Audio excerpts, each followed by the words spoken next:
신앙고백서 64번째 시간인데요. 31장 종교회의들과 공회의들에 대한 그러한 사항입니다. 이제 몇 장 남지 않았어요. 그래서 웨스트민스터 신앙고백서도 한참 전에 시작한 것 같은데 또 이렇게 마치는 때가 있습니다. 또 오게 되네요. 자, 이 내용은 사실 밀접하게 우리 각자 성도들, 개개인의 성도들에게 이렇게 피부로 와닿지 않는 그러한 문제들일 수 있어요. 그런데 조금만 생각해 보면 아주 중요한 내용들이기도 하고, 이걸 좀 작게, 그러니까 좀 소극적으로 우리 교회 안에서 적용시킨다면 우리가 얻을 교훈들이 충분히 있다는 것을 오늘 발견하게 될 것입니다. 오늘 여러분들과 함께 읽은 이 내용이 사실은 회의 중에 있었던 베드로의 발언이에요. 그럼 그 회의가 무엇이냐? 우리 1항을 살피면서 한번 살펴보도록 하겠습니다. 1항의 내용을 읽어드리겠습니다. 교회의 더 나은 정치와 건덕, 덕을 세우는 일을 위해서 일반적으로 종교회의들이나 공의회들이라고 부르는 그런 회의들이 존재해야 한다. 그리고 교회를 파괴하기 위해서가 아니라 세우기 위해서 교회의 감독자들에게 주신 그들의 직임과 권세에 의해서 그런 회의를 정하고, 교회의 유익을 위해서 마땅하다고 판단될 때마다 함께 모이는 권한은 개교의 감독들과 다른 주도자들에게 속해 있다. 말은 굉장히 어렵습니다. 그런데 쉽게 말씀드리면 우리 교회가 단독적으로 어떤 모든 문제들을 처리하면 얼마나 좋겠습니까마는 교회 안에서 해결되지 않는 문제들이 있을 수 있죠.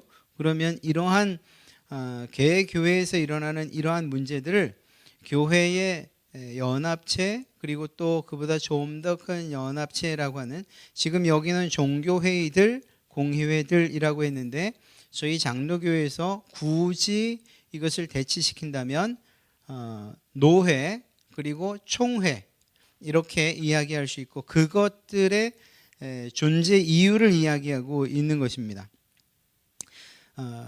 목적은 하나인 거예요. 교회를 파괴하고자 함이 아니라 교회의 덕을 세우고자 노회도 존재하고 그리고 총회도 존재한다라는 것이죠. 이것은 아주 중요한 원리이고 또 잊지 말아야 됩니다. 이 부분에 있어서 성도들이 인식을 하고, 또 이런 문제가 생기지 않아서 노회에 항소하거나 또 총회에 상소하는 이런 일들이 없어야 되겠지만, 그러나 혹여라도 그런 상황들이 생긴다면 이러한 제도를 알고 그리고 사용해야 되겠죠. 그런 점에서 한번 주의 깊게 들어보시는 것도 괜찮을 것 같습니다. 자, 예루살렘 공의회가 오늘 우리가 읽은 내용이에요. 15장 처음부터 기록되어 있는데 사도 바울이 요청을 했죠. 자, 보세요. 사도 바울은 지교회의 목사였습니다. 지금 그냥 우리가 편안하게 생각을 하면 사도 바울이 세운 여러 교회의 대표자로서 예루살렘 교회에다가 회의 수집을 하고 결정을 해달라는 요청을 한 거예요. 그 내용은 무엇이었는가 하면 유대인 선생들이, 그러니까 사실은 이단적인 사상이지요.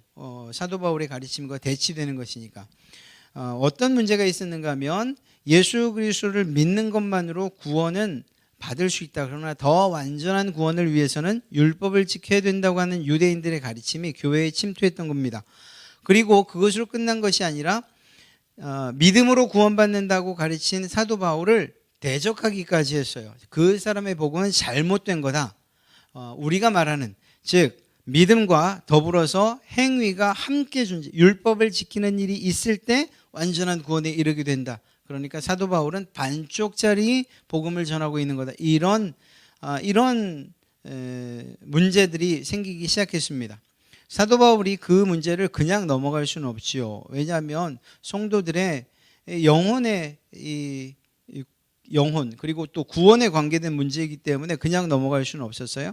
그런데 사도 바울은 지금까지 계속해서 일관되게 가르쳤는데 성도들 입장에서 사도 바울 당신이 가르치는 것 이해는 합니다만 그게 분명히 맞습니까? 라는 이러한 의문을 제기할 수 있겠죠. 자, 이렇게 될 때에 결국 그것을 분명하게 판단해 줄 수 있는 사도 바울이 세운 교회보다 더 큰 기관, 그리고 또 여러 교회 연합체들의 권위 있는 판결이 필요했던 것입니다. 그래서 예루살렘 교회에다가 요청을 했고 예루살렘 공의회, 그래서 여러 지도자들이 모였죠. 사도들을 포함해서, 그러니까 베드로, 야고보를 포함해서 또 다른 지도자들이 모여서 이 문제, 사도 바울이 지금 제기한 이 문제를 어떻게 해결할 것인가, 그래서 회의를 시작한 것입니다. 그리고 그 결정을 내린 내용이 무엇인가? 사도 바울이 먼저 어느 정도 가이드라인을 제시하죠. 야, 우리도 지지 못한 율법의 문제를 왜 이방인들에게까지 지우려고 하느냐? 이것은 사도 바울의 가르침이 맞고 그 안에 들어와 있는 유대인들의 그 거짓 선생들의 가르침은 옳지 않다. 그리고 또 야고보도 거기에 대해서 이 사도 바울의 가르침이 옳다고 그렇게 판결을 해줬어요. 손을 들어준 거죠. 대신 몇몇 가지의 것에 관해서만큼은 그래도, 강제는 아니에요. 그래도 신앙인으로서 지키는 것이 좋지 않겠느냐. 우상에게 우상의 제물로 드려진 그 음식을 먹는 것, 이거는 우리 신앙에 도움이 안 되니까 이런 몇 가지는 좀 제외시키자. 그런데 먹어도 문제는 없는 거예요. 그러니까 이런 결의를 이 예루살렘 공유에서 해줬죠. 그러니까 지교회에서 있었던 아주 중요한 신앙적인 문제, 그리고 또 도덕적이고 윤리적인 이 실천적인 문제에 대해서 해답을 주는데, 그 대답을 그 교회 안에서 결정한 것이 아니에요. 물론 그 교회 안에서 할 수만 있다면 가장 좋아요, 성경적으로. 그런데 그것을 하지 못하고 좀 더 권위 있는 결정을 원했기 때문에 예루살렘 공의회가 소집이 됐고, 거기에서 베드로 및 야고보, 그리고 다른 여러 사도들과 또 다른 교회 지도자들이, 그러니까 예루살렘 교회 지도자들이 결정을 해준 거죠. 이것은 사도 바울의 손을 들어주는 것이 맞다. 이제는 그 결정을 받았기 때문에 지교회로 돌아가서 사도 바울이 또 다른 그런 문제를 제기하면 그것은 예루살렘 교회에서, 그 예루살렘 공유에서 결의된 내용이요 라고 하면 그 문제는 더 이상 이 성도들에게서는 문제가 되지 않는 거죠. 판결이 내려졌으니까요. 자, 그런 점에서 볼 때에 사도 바울이 교회를 깨고자 그 문제를 제기한 것입니까? 아니죠. 교회를 세우고자 그 문제, 그 판결을 원했던 것이고 그 공의회를 열었던 것입니다. 이러한 관점으로 보면 돼요. 교회 역사상 기독교, 가톨릭은 더 말할 것도 없어요. 가톨릭에도 공의회가 계속 있었고 이 기독교 안에도 공의회가 필요한 때에 계속해서 열렸어요. 예를 들면 니케아 공의회, 콘스탄티노플 공의회, 에베소 공의회, 칼케돈 공의회 등등 기독교 역사 속에서도 여러 번의 공의회가 개최됐어요. 공의회가 왜 개최됐을까요? 지교회, 그리고 일반적인 문제들 혹은 이단 내 문제, 이것을 어떻게 결정해 줘야 되느냐, 성경을 기준으로 해서 무엇이 옳고 그르냐를 분명하게 판단해 줘야 각 지교회들이 그 기준에 맞춰서 가르치고 또 적용시키지 않겠습니까? 그리고 문제가 되는 것에 대해서 처리를 하겠죠. 그러니까 그런 관점에서 이러한 문제들이, 이러한 공의회들이 소집되었다는 것입니다. 현대에 말씀드렸던 것처럼 종교회의는 노회로, 공의회는 총회로 대체하여 생각해도 무방합니다. 그리고 실제적으로 거의 같은 기능을 가지고 있고요. 말씀드린 것처럼 이러한 공의회, 우리말로 이제 바꾸면, 지금 현대로 바꾸면 우리 갈릴리 교회가 속해 있는 노회 혹은 총회, 과연 무엇을 위해서 있습니까? 네, 우리 갈릴리 교회가 혹시라도 어떤 문제가 생기고, 특히 이단의 문제나 신앙에 아주 심각한 문제가 생겼을 때, 그것이 여러분의 문제도 그렇지만 목사인 제게 그런 문제가 생겨서 여러분들이 도저히 이 문제를 그냥 넘어갈 수 없다 싶을 때, 그때의 노회에다가 항소할 수 있고, 항소한 것이 잘 되지 않을 때, 그때는 상소해서 총회에다가 이 문제의 해결을 요청할 수 있다는 거예요. 우리 목사님 이단 세상 가리킵니다. 그리고 그것이 성경적 기준으로 봤을 때 분명합니다 라는 것이 있으면 이것에 대해서 판단해 주십시오. 또 예를 들어서 어떤 사회적으로 윤리적이나 도덕적인 아주 심각한 결함이 있습니다. 그런데 그것들을 인정하지 않고 그냥 계속해서 우리 갈릴리 교회 담임으로 있고자 합니다. 그런데 성도들이 이 부분을 받아들이지 못합니다. 그러면 이 부분에 대해서 또 역시 이 부분을 좀 정확하게 판단해 주시고 처리해 주십시오라는 그런 의미에서 항소하고 상소할 수 있다는 거죠. 그러니까 교회를 깨는 것이 아니고 사도 바울도 그랬던 것처럼 또 혹여 저나 여러분이 혹시라도 이런 문제 없으면 가장 좋아요. 그런데 혹시라도 이런 문제가 생겨서 무엇인가를 요청할 때에는 항소 상소할 때에는 그때는 교회를 세우고자 하는 목적인가 아니면 그렇지 않은가를 먼저 판단해야 되는 거죠. 그런 의미에서 이러한 종교회의들 공유회, 노회나 총회의 존재는 결국 각 지교회를 세우기 위함이다 라는 사실들을 먼저 마음에 좀 두시면 되겠습니다. 2항 아래의 것들은 종교회의들과 공유회들에 속한다. 그러니까 종교회의들과 공유회에서 다뤄지는 내용들이 뭐냐 이겁니다.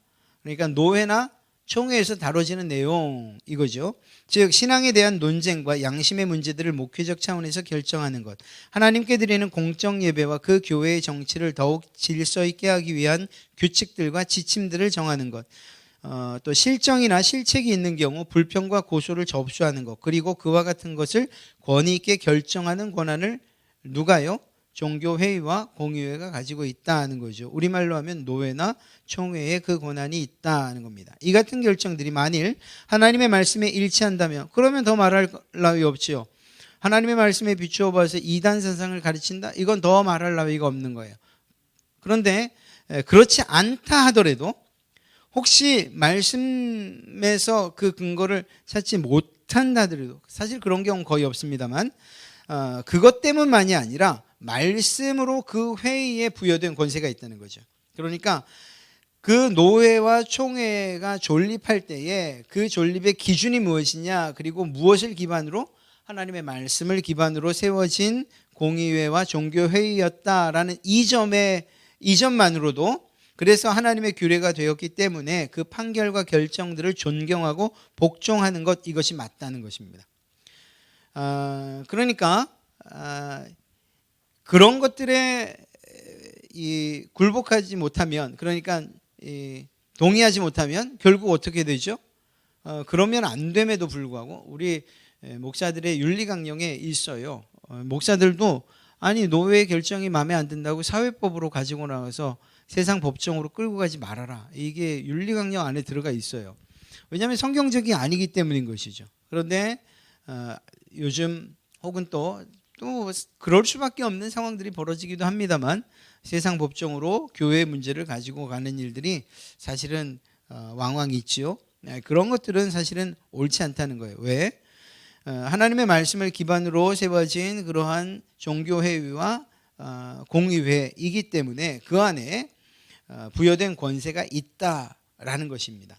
그런 권세들을 존중한다면 그러면 결정을 따르고 또 복종하는 것이 옳지 않겠냐 하는 것이죠. 교회의 정치를 보면 국가의 3심이죠. 우리도 3심이에요. 1심 있고 2심 있고 안 되면 대법원 가고요. 근데 사실 어떤 분들은 이건 우리는 사실 4심이다 이렇게 얘기를 해요. 이유가 뭐냐면 헌법재판소가 있기 때문이에요. 그러나 공식적으로는 3심을 이야기합니다. 교회 정치도 3심이에요. 첫째는 교회 안에서 당회가 있어요. 목사와 장로들로 구성된 당회가 있어요. 그 당회에서 할 수 있는 한 대부분 교회 안에서의 문제들을 처리해야 돼요. 그런데 예를 들어 당회원들 혹은 또 아까 말씀드린 것처럼 목사들에게 이 지도자들 혹은 감독에게 심각한 문제가 있다. 혹은 또 당회원 안에서 그런 문제가 있다 싶으면 어떻게 해야 될까요? 말씀드린 대로 그 안에서 해결하는 게 좋아요. 그래서 우리가 지난번 배웠던 것처럼 권징을 통해서 이것은 문제가 있습니다. 혹시 당회원이 목사에게 그런 제안을 했어요. 그리고 목사가 생각해 보니 예, 맞습니다. 이건 제가 실수한 겁니다. 라고 이렇게 잘 해결되면, 당회 안에서 원만히 문제가 해결되면 아무 문제가 없어요. 그런데 당회원들이 이건 우리 목사님 뭔가 좀 잘못 가르치는 것 같은데 이건 성경적으로 옳지 않잖아요. 네? 이건 여기 신천지에서 가르치는 내용 같은데요. 만약 이런 문제가 실제적으로 제기가 됐다. 그리고 여러모로 따져봤을 때 실제 그렇다 싶으면 당회 안에서는 해결될 일이 없죠. 왜? 목사가 굴복하지 않는다면. 이거 제가 왜 목사를 자꾸 이야기하느냐, 목사가 다 그렇다는 게 아니고 그냥 여러분들 예를 들면 속상하잖아요. 맘 상하잖아요. 그래서 저를 하는 거예요. 자, 그래서 그런 문제가 제기되잖아요. 그러면 그 당회 안에서 해결되면 제일 좋은데 그게 안 되면 그때는 장로님들이 교회의 그러한 합의 안에서 노회에다가 항소를 하는 거예요. 우리 담임 목사의 가르침에 이단적 사상이 포함되어 있습니다. 신천지 어디 어떤 부분들을 이렇게 동일한 내용으로 가르칩니다. 그리고 예를 들어서 거기에 대한 증거들이 있겠죠. 설교 자료들이나 또 가르침들에 대한 내용들이 있겠죠. 그같이 해서 항소를 해요. 노회에서 내가 봐도 아무리 봐도 우리 재판국에서 보니까 문제가 없는데, 근데 교회에서는 여전히 그 문제가 해결되잖아요. 그러면 우리는 상소하겠습니다. 총회 재판국으로 하는 거예요. 그래서 교회 정치 안에도 3심입니다. 이건 장로교를 이야기합니다. 저희가 장로교니까 이렇게 3심의 제도가 있어요. 자, 그렇다 하는 것입니다. 자, 그러면은 어떤 것에 대한 내용들을 다루냐? 노회와 총회가 신앙에 대한 논쟁이에요. 첫째는 교리나 이단에 대해서. 그래서 이단위원회가 대부분 교단마다 다 있어요. 그래서 교회 안에서 또 혹은 또 어떤 교회가 소속된 교회에서 누군가가 잘못된 가르침을 가르친다. 그러면 이 부분에 대해서 그것이 이단이다, 이단적이다, 이단이다, 아니다, 경고다, 주의다, 이런 판결들을 이단 위원회에서나 혹은 또 재판국에서 해주지요. 그러면 그것에 따르면 되는 거예요. 실제로 그런 경우가 있었어요. 그래서 제가 이건 밝힐 수는 없어요. 그런데 하여튼 그런 예가 있어서 노회에서 판결을 내렸어요. 그건 사실 그 누구죠? 그 여자인데 그 피지에 땅 샀던 신옥 있어요. 하여튼 한번 찾아보면 나중에 피지 찾으면 다 나와요. 신목사 피지 그러면 딱 나와요. 여자 목사인데 거기에 가서 가르침을 받은 거예요. 그러니까 우리 노회에서는 그건 거긴 이단이고 그리고 당신은 제명 이렇게 되죠. 그런데 그렇게 결의된 다음에 그다음에 그분이 우리가 그분에 대해서 그 일에 대해서 정확히 알지 못했습니다. 우리가 잘못했습니다. 인정해서 노회원으로 계속 이렇게 유지되는 그런 상황들이 있기도 했어요. 그러니까 필요한 내용들, 즉 교리나 이단에 대한 내용들은 분명히 노회나 총회에서 이 판결을 해줘야 되는 것이고 또 그 판결에 대해서 우리는 존중해야 되는 거죠. 자, 그리고 신앙이나 윤리나 도덕적인 문제, 즉 이 양심에 관한 문제도 판결의 대상이 됩니다. 어떤 부조리나 또 혹은 성적인 문제나 혹은 공금에 대한 횡령이나 이런 기타 그냥 누가 봐도 도덕적으로 윤리적으로 문제가 있다 할 때에는 그때는 이러한 문제로 인해서 이러한 문제에 대해서 분명하게 이것이 옳고 이것이 그릅니다 라고 판결해 줘야 될 의무가, 그리고 그런 문제가 이런 노회와 총회에서 다뤄져야 된다라는 것을 이야기하고 있는 것입니다. 또 공적인 예배에 대한 바른 규칙과 지침들을 정하는 것, 이건 정말 중요한 거예요. 사실 노회와 총회 말고 개교회 안에서 예배에 대한 그러한 인식들이 다 다를 수 있잖아요. 왜냐하면 담임 목사가 가지고 있는 생각들이 대부분 예배에 적용되기 때문이에요. 그러니까 똑같은 신학교에서 배웠어도 그분이 가지고 있는 성향이나 혹은 그분의 주관에 따라서 예배의 폼이나 형식이 바뀌어질 수 있죠. 그러나 그런 것들에 대해서 분명하게 노회나 총회에서 예배의 모범을 잡아주는 거죠. 그래서 우리 장로교회에서의 예배의 모범은 이것입니다. 이것이 성경적인 예배의 폼입니다. 할 수 있다면, 아니 가능하다면 이 폼을 따르십시오라는 거예요. 사실 저희가 이곳에 와서 제일 먼저 했던 게 여러분들 기억나실 거예요. 예배 폼을 바꾸는 거였잖아요. 예배 폼 바꿨어요. 그래서 우리가 처음 없던 죄의 고백도 있고 사죄의 선언도 있고, 그리고 또 쭉 내려가다가 광고도 예배 후에 있던 걸 예배 전으로, 사실 마음 같아서는 예배 전이나 아니면 예배 마친 다음에 하고 싶은데 우리가 드렸던 예배의 그러한 습관에서는 처음에 하면 다 잊어버리시고 마지막에 하면 광고밖에 기억 안 남고, 그래서 이게 그럴 수가 없었어요. 그래서 최소한 예배 전에 하자, 말씀 전에 하자라고, 그건 제가 우리의 예배 모범에서 따로 절충을 하고 그것들을 여러분들에게 공동회의를 통해서 이야기를 하고 동의 얻고 했던 거죠. 그러니까 이렇듯이 예배에 관한 부분들, 그리고 또 교회 안에서의 그런 기본적인 바른 규칙들, 그래서 실제로 노회나 총회에서 제공하는 교회 정관에 대한 폼들이 있어요. 기본 폼들이. 물론 그걸 다 따를 이유는 없지만, 그러나 기본적으로 이렇게 제공을 하기도 해요. 그러니까 지교회 안에서 필요한, 특히 공적인 예배를 드리는 데 있어서의 예배의 그런 폼이나 혹은 예배에 관한 것, 또 규칙이나 지침들을 결정하고 정하는 데에 노회나 총회가 그러한 역할들을 한다는 거죠. 그 다음에 아까 말씀드렸던 것처럼 교회 안에서 일어나는 여러 가지 실정이나 실수, 혹은 어떤 이단적인, 교리적인, 또 윤리나 도덕적인, 실천적인 이러한 행동의 부분에 있어서 상소나 혹은 항소를 할 수 있는 것, 그리고 그것들을 받아서 처리해야 되는 것, 이것이 노회나 총회가 열렸을 때 이루어져야 되는 내용들이라는 것입니다. 그 다음에 이때에 종교회의 및 공의회에 대한 권위를 존경하고 복종해야 된다는 거죠.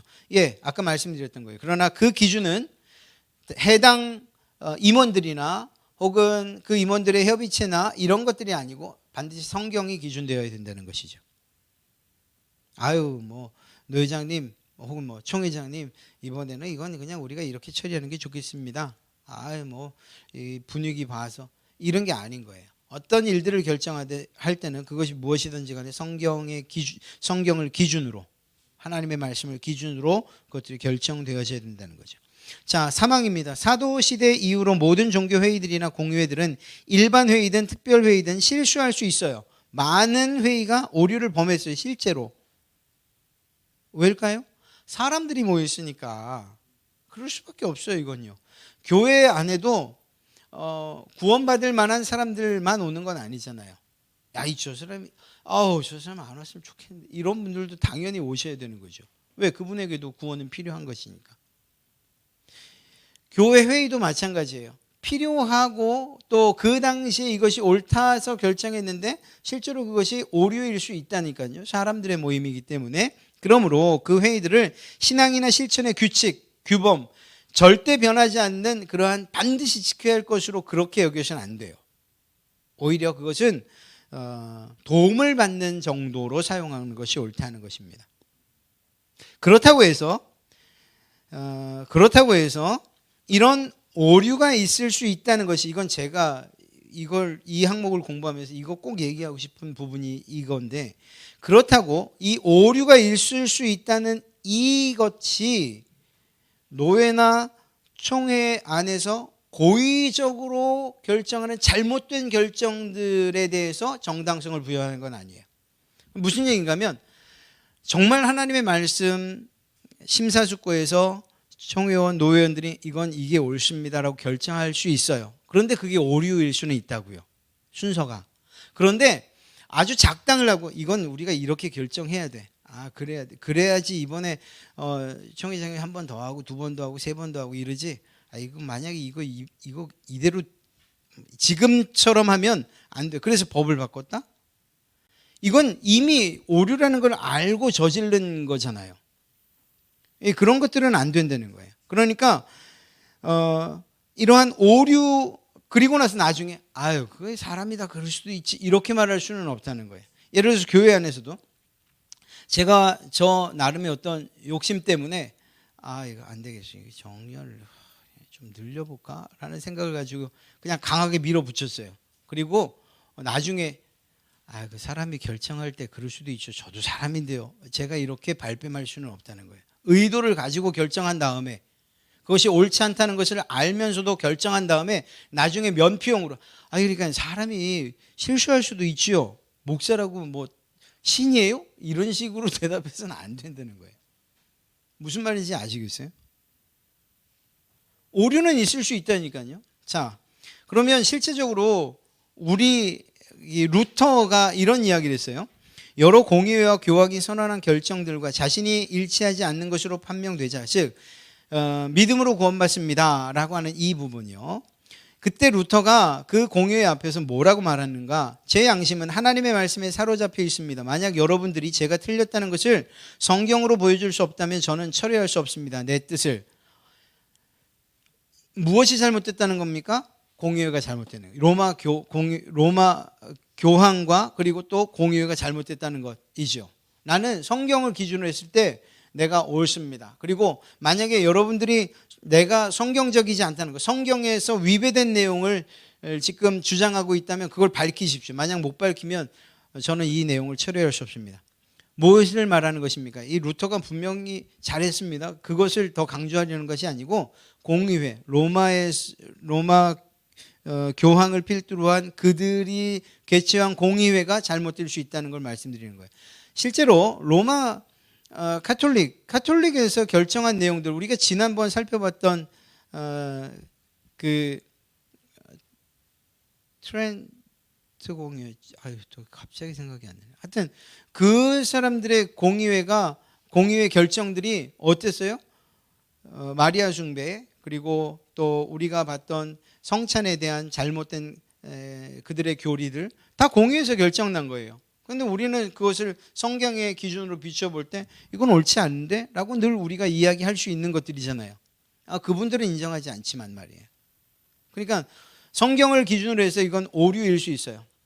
그러나 그분들은 빠져나갈 수 없어요. 아까 말씀드렸던 것처럼 알고도 그렇게 결정한 것이기 때문에. 자, 그건 그분들 이야기고. 자, 우리나라를 좀 볼까요? 1938년 9월 10일 날 제27차 장로교 교회 총회에서 신사참배를 가결했어요. 아니, 신사참배를 하자고 가결했다고요. 이거 잘된 결정입니까? 아니죠. 주기철 목사님 같은 경우 또 다른 여러분들은 신사참배는 우상숭배인데 어떻게 합니까? 그래서 이 결정에 대해서 반기를 들고 그리고 결국 일본의 그러한 고문 끝에 돌아가셨죠. 그러니까 이 결정이 잘 된 것입니까? 총회 결정이니까 잘 됐어요? 아니라니까요. 잘못될 수 있다니까요. 이런 부분들이에요. 이때는 그러니까 이것도 마찬가지인 거예요. 이게 정말 그래도 목사들이 좀 살아있어야 한국교회가 다시 살아날 때 목사들의 역할이 있지 않겠습니까? 라는 그러한 의견이 우세해서 신사참배를 그럼 합시다. 이건 그냥 인사입니다. 인사. 이렇게 주장해서 통과시켰다? 정말 그때 양심의 손을 얹고서 그것이 하나님 앞에 범죄인 줄 모르고 결정할 수도 있어요. 그랬다면 사실 제가 거기까지는 말하지 않겠어요. 그러나 양심의 손을 얹고 성경적 양심에 비추어서 이건 죄인데 라고 마음속에 뭔가 찔리는 것이 있으면서도 이렇게 결정했다면 우리 사람인데 라는 말로서 우리도 오류가 있을 수 있지 라는 말로서 자기들의 한 일을 정당화시킬 수는 없다는 걸 그걸 앞에 말씀드린 거예요. 이런 오류가 있을 수 있어요. 또 대한예수장로회 통합책인데요. 2016년에 있었던 일이에요. 이단을 사면했죠. 서울 성락교회 김기동 목사라고도 안 하겠습니다. 평강제일교회 박윤식, 사랑하는 교회 변승우, 레마성교회 이명범 등 이 사람들 이 이단이었거든요.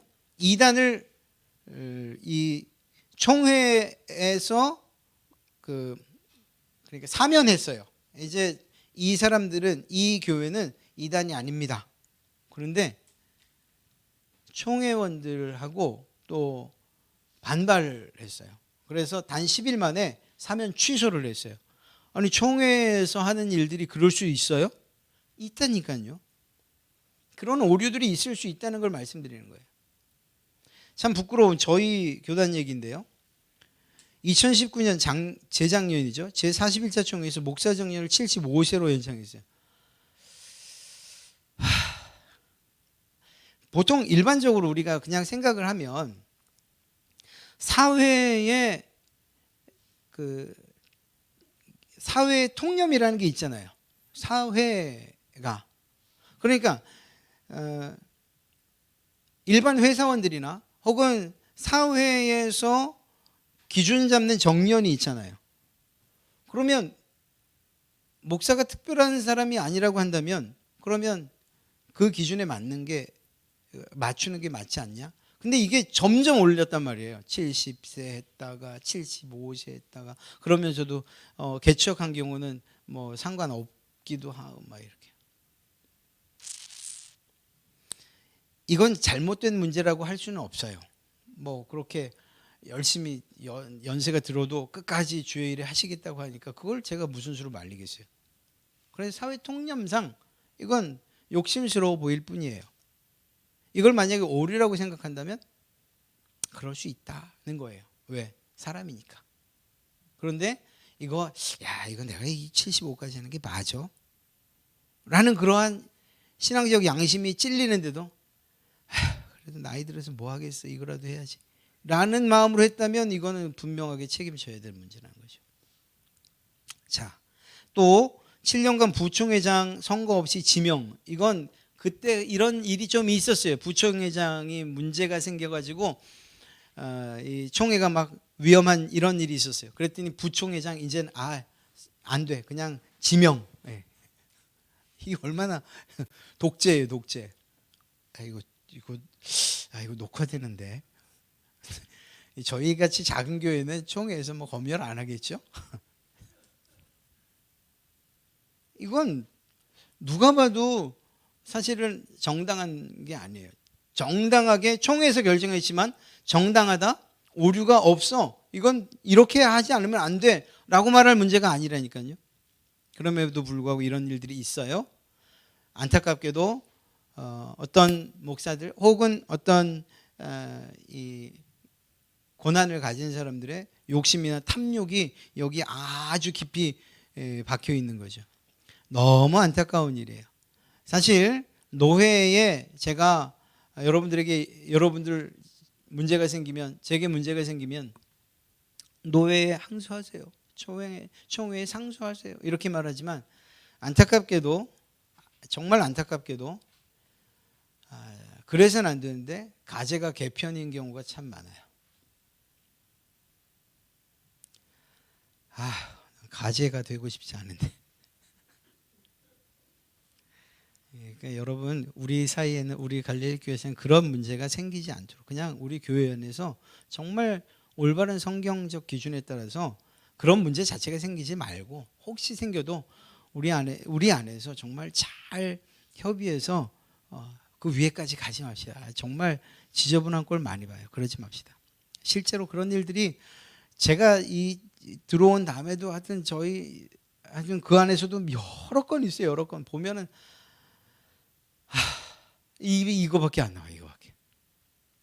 제발 거기까지 끌고 가지 마세요. 여러분들 교회 안 나오는 분들 너무 많아질 거예요. 그러지 마세요. 그러나 본질적으로는 그렇다는 거예요. 본질적으로 그래야 된다는 거예요. 노회나 총회가 성경적 기준에 맞춰서 그런 노회 총회 되기를 위해서 기도해 주십시오. 무엇보다 그런 문제가 생기지 않도록 우리 갈릴리 교회가 그렇게 기도하면서 정말 하나님이 주신 그러한 은혜들을 또 행복을 누리면 참 좋겠습니다. 네 번째 마지막 항목은 그렇게 어려운 건 아니에요. 종교 회의들과 공의회들은 교회에 관련된 것 이외에는 아무것도 다루어서는 안 되고 국가와 관련이 있는 사회 문제를 간섭해서는 안 된다. 다만 특별한 경우에 겸손히 청원하거나 또는 위정자가 그들에게 요청한다면 양심의 만족을 위해 충고할 수 있다. 교회 회의의 영역은 교회 문제에 제한돼야 된다는 거죠. 하나님이 위정자에게 주신 권한을 교회가 뺏어서도 안 되고 반대로 위정자들 역시 교회의 권한을 뺏어서도 안 돼요. 그런데 이 문제에 대해서는 실제적으로 개혁주의 교회 안에서도 이것에 대한 의견은 여전히 분분해요. 그런데 이건 명확합니다. 예를 들어서 우리가 그냥 쉽게 추정할 수 있는 몇 년 사이에 일어난 이런 일들, 어떤 한 교회가 혹은 또 목사가 정치에 심히 관여돼서 교회 성도들 모두를 다 이 정치 어떤 세력화하는 이런 일들은 해서는 안 되는 일이라니까요. 좌든 우든 마찬가지예요. 좌든 우든. 이거는 옳지 않은 얘기예요. 예를 들어서 이런 거죠. 제가 당회 혹은 또 저희 공동회의를 하면서 저희 교회 제가 이번에 결정한 것은 태극기 부대에 합류하는 것입니다. 그런 건 제발 그때 바로 손들고 그런 일은 있어서는 안 됩니다. 왜? 교회 회의의 영역에 사회의 문제를 끌어들이십니까? 이렇게 얘기를 하셔야 돼요. 그럼 제가 번쩍 해서 우리가 이때 31항에서 그거 배웠었지. 잘 배우셨습니다. 이렇게 제가 얘기해 드릴 테니까. 그런 일이 있어서는 안 되는 거예요. 당회가 그런 일들을 결정해서도 안 되고 또 공동의회에서 이러한 일들을 해서도 안 돼요. 물론 이런 경우는 있어요. 예를 들면 예배를 못하게 해. 아예 신앙 자체를 갖지 못하게 해요. 마치 일제시대나 혹은 공산치하처럼 말이에요. 독일 나치치하에 있었던 교회들처럼 그때는 제가 우리 그래도 살아나야 돼요. 우리 그래도 가늘고 길게 가야죠. 이렇게 얘기하면 여러분들 가운데에서 목사님이 우리에게 그렇게 가르치지 않았잖아요. 라고 얘기를 하세요. 그때는 종교의 이 정치의 문제가 아니고 신앙의 존립의 문제이기 때문에 그때는 나가 싸워야 돼요. 무슨 말씀인지 아시겠죠? 근데 그게 아니고 본질적이지 않은 문제, 또 어떤 개인의 문제나 탐욕의 문제나 혹은 어떤 한 사람의 정치 성향의 문제이거나 이런 것들 때문에 교회 회의에 그런 문제들이 개입될 수는 없다는 것입니다. 역시 반대도 마찬가지인 것이고요. 자, 이런 부분들이에요. 교회의 회의와 또 공의회들 필요해요. 노회와 총회 없어서는 안 돼요. 왜냐하면 장로교회는 노회 정치예요. 노회 정치. 그렇기 때문에 그걸 무시할 수는 없어요. 그러나 여러분들에게 부탁드리기는 그래요. 우리 노회가 정말 하나님께서 기뻐하시는 저희 노회는 괜찮아요. 진짜로. 정말 괜찮아요. 정년을 노회에서 결정하고 하진 않아요. 총회에서 하지. 총회는 많이 좀 기도해 주셔야 될 것 같아요. 많이 기도하셔서 하나님께서 기뻐하시는 노회와 총회 되게 해 주십시오. 또 우리가 비록 당회는 없지만 우리 당회 말고 저희는 그에 준하는 실행위원회라든가 혹은 또 그건 아니고도 최종적으로 결정하는 건 우린 공동의회니까 이러한 우리 성도들의 회의체를 위해서도 꼭 기도해 주세요. 하나님 우리 교회가 올바른 것들을 결정할 수 있도록 하나님께서 기뻐하시는 그러한 성경적 기준에 맞는 그러한 일들을 결정할 수 있도록 주여 도와주십시오. 정말 문제가 돼서 노회로 또 총회로 상소하는 이런 일들 없도록 도와주십시오. 그리고 말씀드린 것처럼 노회와 총회를 위해서도 기도해 주시기 바랍니다. 그렇게 하면 오늘 배우는 것들이 실제적으로 그렇게 잘 우리의 삶에 우리의 신앙에 잘 적용되어지지 않겠는가 그렇게 생각을 합니다.